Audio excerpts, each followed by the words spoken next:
There aren't many of us here who remember 48. But everybody knows the story. The Arab world, 7 standing armies invaded. A nation brought from the sword, saved from the sword, gathered together, left by our British patrons without weapons. They turned the weapons over to the Arabs.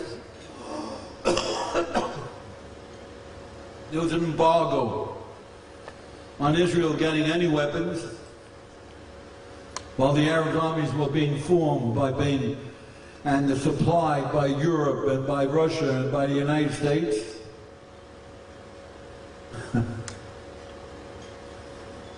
What would our people say today? I have no hope, we're finished. Come on, what would we say today? Our leaders. What can we do? Maybe we can save something. We fought off 7 standing armies. We fought them off a number of times.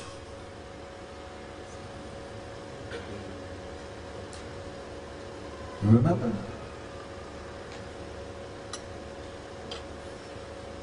Then in 56, remember 56? France and British were scared of the Egyptians. They called on us to do the dirty work, pick out their chestnuts. The state of Israel.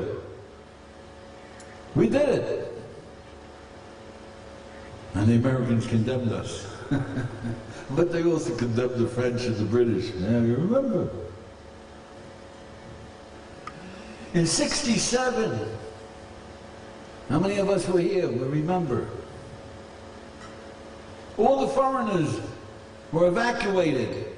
The British fleet, the American fleet, the Italian, French, took every foreign citizen because the airplanes couldn't take them. The whole world was waiting for Israel to be wiped off the map.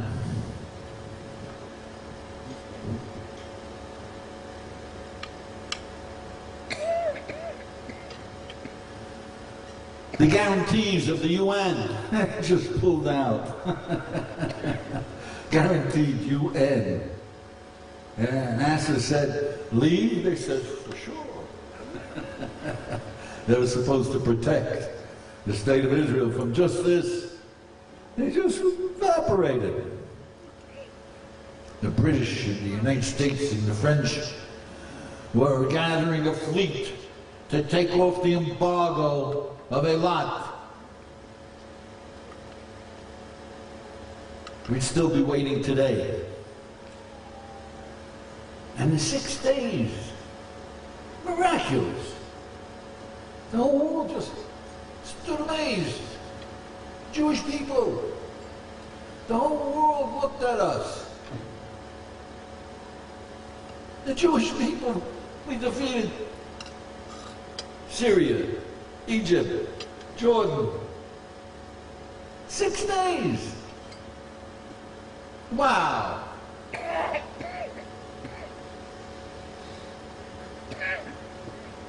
Then you remember 73? What a shock. I had my first yeshiva then. Not my first, my fourth. One before this. Oh, Sameach. The Jewish people, we rallied. The Arabs attacked us on Yom Kippur. On Yom Kippur they attacked us. On Yom Kippur, when all the Jews were in shul. Surprise attack. It was the miracle that saved the Jewish people. I was there, I remember. The army came with trucks from shul to shul. And it was the fastest mobilization ever in all human history. Because they knew exactly where the soldiers were. In the Golan Heights on Rosh Hashanah of that year, there were 20,000 civilians who were clogging the roads. On Yom Kippur? None. They were able to bring up the artillery, and they were able to bring up the tanks, the reserves. And we survived. And we beat them. No question about it. The world had to come running to save the great Egyptian army. What happened to us? Running away from Lebanon. What happened to us? Hezbollah? Hezbollah? Terrorist. 7 standing armies. We didn't have any tanks, nothing. No, we got them. What in the world happened to our proud Jewish people?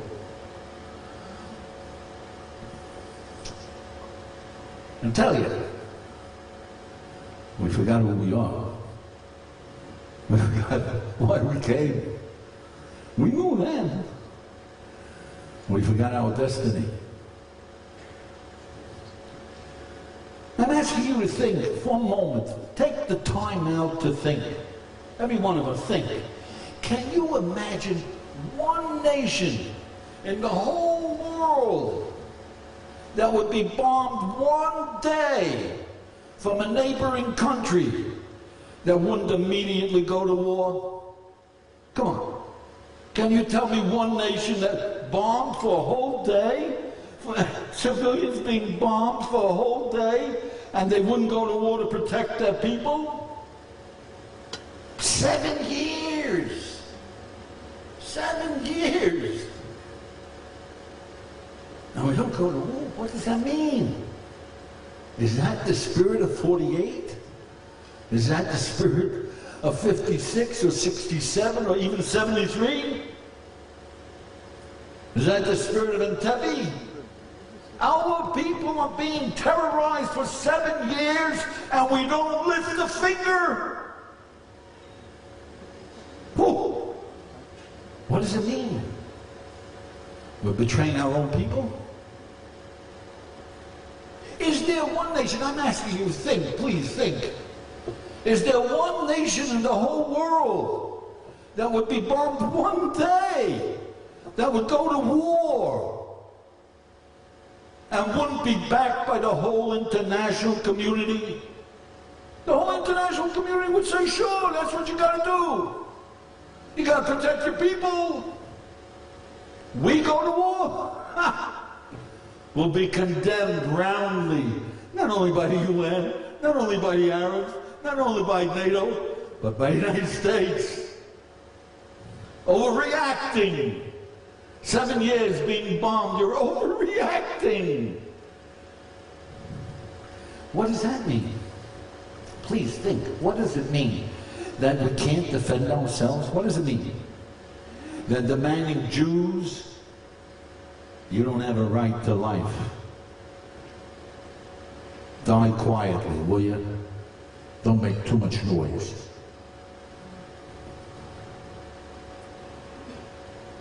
I'm asking you, can you imagine one nation in the whole world that would be bombed one day, that would continue to give their enemy electricity, fuel, water, humanitarian aid?